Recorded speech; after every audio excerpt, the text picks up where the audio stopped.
Matuto ka lang makontento. Mahirap ka. Learn to be content of what you are and you will be contented.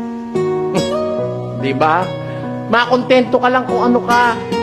Kaya ako, ganun ang aking paniniwala eh. Gaya ni San Pablo, sa 4 ng Filipos, ganito ating mababasa. Marunong akong magpakababa at marunong naman akong magpakasagana. Sa bawat bagay at sa lahat ng bagay ay natutuhan ko ang lihim, maging sa kabusugan at maging sa kagutuman, at maging sa kasaganaan at maging sa kasalatan. Ayun.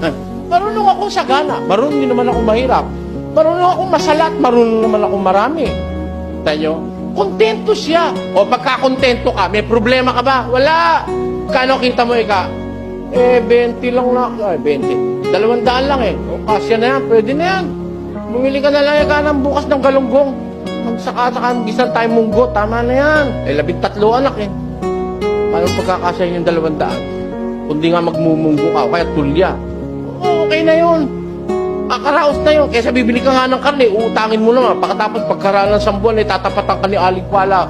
Hoy, mga balasubas, tain na yung inutang nyo hanggang hindi pa binabayaran. Magsilabas nga kayo dyan!